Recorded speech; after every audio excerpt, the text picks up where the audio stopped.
Hi guys, welcome back to our channel source of education. तो आज इस video में मैं आप लोगों को बताऊंगी reflexes, voluntary and involuntary actions क्या होते हैं। तो further any talk, let's get started to our video.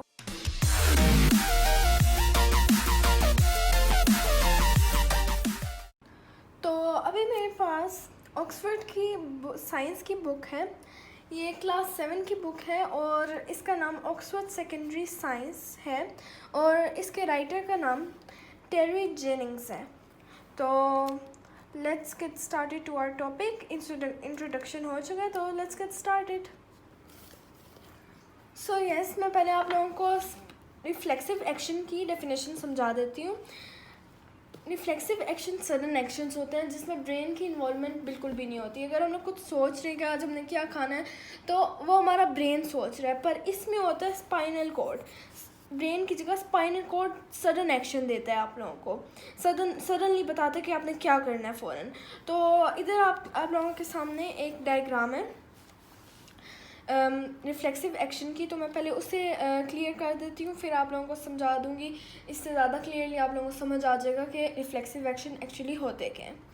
तो यस, अभी फर्स्ट ऑफ ऑल इस पूरी डायग्राम में स्टार्ट यहाँ से हो रहा है कि यहाँ पे एक हॉट ऑब्जेक्ट है। तो आपका हाथ हॉट ऑब्जेक्ट पे लगता है। आपकी जो यहाँ फिंगर्स होती हैं, इसके अंदर होता है आपकी सेंसेस।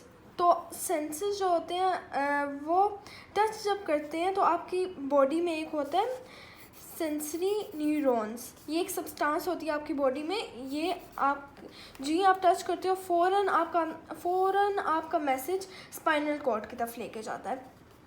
तो स्पाइनल कॉर्ड का जो भी आंसर होता है कि आपने क्या करना है, पीछे करना है या लगाई रखना है हाथ, या जो मर्जी करना है व्हाटएवर, तो वो फ़ौरन जाके मोटर न्यूरॉन्स को बताता है।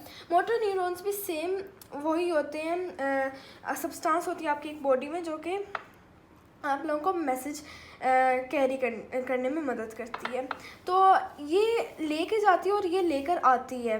तो ये फ़ौरन जाके मसल्स को बताती है कि दूसरा कि आपने आगे क्या करना है। तो आप पीछे फ़ौरन हाथ कर लेते हैं क्योंकि वो आपका स्पाइनल कॉर्ड का ऑर्डर होता है।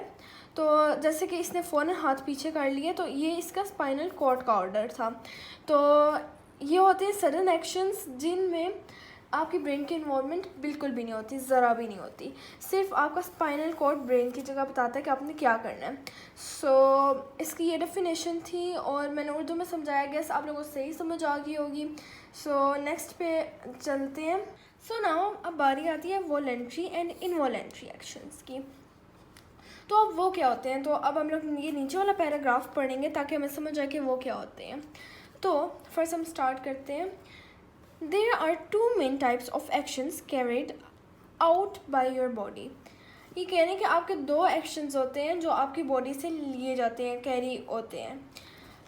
Voluntary actions are actions your brain can control consciously, such as picking a book off the floor or kicking a ball. वो कह रहे हैं कि आप कॉन्शियसली कहते हैं, आप अपने होशो हवास में ब्रेन से मैसेज लेके करते हैं। ऊपर तो यहाँ हो रहा था कि स्पाइनल कॉर्ड करता था, बट यहाँ पर आपका ब्रेन से मैसेज जा रहा है, आपके स्पाइनल कॉर्ड से नहीं। आप कॉन्शियसली कर रहे हैं, आपके होशो हवास में कर रहे हैं। वो एक्शन सडनली होता था, ये एक्शन सडनली बिल्कुल भी नहीं हो रहा है। ये आपके होशो हवास में और आपका ब्रेन आपको रिस्पॉन्ड कर रहा है इस वक्त। ये इतना सडन नहीं है, ये आप आराम से रोज़मर्रा के काम है, जैसे आप बुक उठा रहे हो या बॉल को किक कर रहे हो, दैट्स सो सिंपल। तो वॉलेंट्री एक्शंस का बेसिक ये है कि आप लोग अपने ब्रेन की होशो हवास में करते हैं जो आपका ब्रेन जिस काम के लिए आपको जवाब देता है कि अच्छा अभी मैं जैसे ये बुक उठा रही हूँ, I am picking the book, तो मेरा ब्रेन ने मुझे बताया कि आप लोगों को समझाने के लिए बुक उठानी है कि बुक उठानी है ताकि आप लोगों को सही तरह समझ आ सके। तो इस तरह होते हैं हमारे वॉलेंट्री एक्शंस। तो नेक्स्ट हम अब चेक करते हैं इनवॉलेंट्री एक्शंस के बारे में। सो अब यहाँ नीचे इनवॉलेंट्री एक्शंस की लिखी हुई है डेफिनेशन हाफ। तो involuntary actions are those that your brain does not consciously controls. For example processes such as digestion, breathing, sweating, and heartbeat are involuntary. So too are the adjustments of the lenses and pupils of the eyes. तो इसमें ये लोग कह रहे हैं कि आप consciously नहीं करते. कॉन्शियसली का मतलब है अपने होशोवास में नहीं करते. मतलब होशोवास इज़ लाइक कि आप सडनली भी नहीं करते, कि आप खुद ब खुद हो जाता है. वो आपका बीच में इन्वॉल्वमेंट नहीं होती, आपके बीच में बिल्कुल भी इन्वॉल्वमेंट नहीं होती, और वो खुद ही हो जाता है. जैसे कि फॉर एग्जांपल कि थोड़ी मुश्किल है, इसको समझने में थोड़ा मुश्किल है, वरना जब समझ आ जाए इट्स रियली इजी. जैसे कि डाइजेशन आप सोच के तो नहीं ना करते कि मैंने डाइजेशन करनी है, या फिर आपका स्पाइनल कॉर्ड तो नहीं बताता कि आपने डाइजेशन करनी है, या ब्रीथिंग आपका स्पाइनल कॉर्ड तो नहीं बताता कि आपने ब्रीथिंग करनी है. कोई सडन एक्शन तो नहीं हो रहा, या फिर ब्रेन तो नहीं बताता कि आपने ब्रीथिंग करनी है, या स्वेटिंग का भी नहीं बताता. खुद ब खुद ये सब कुछ होता है.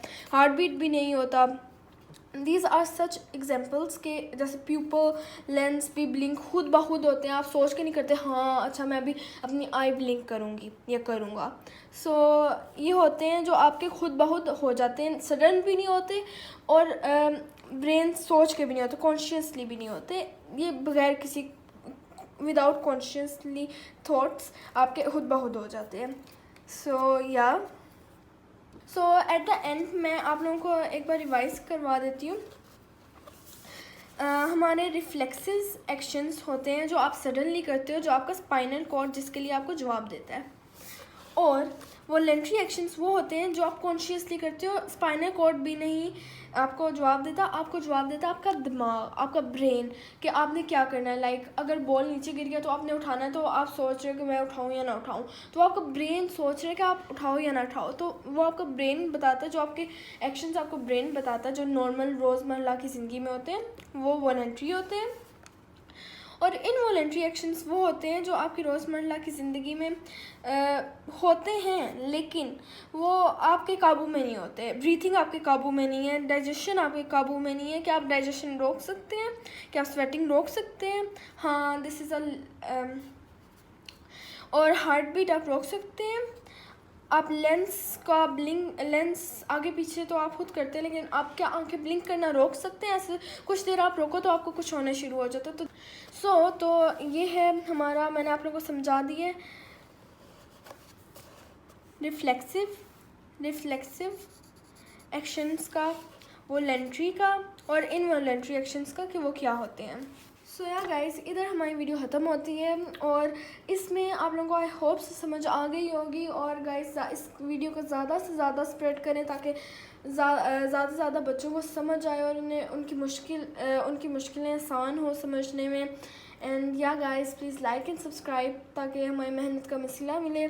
एंड या thank you so much for your support. Bye, अल्लाह हाफिज़.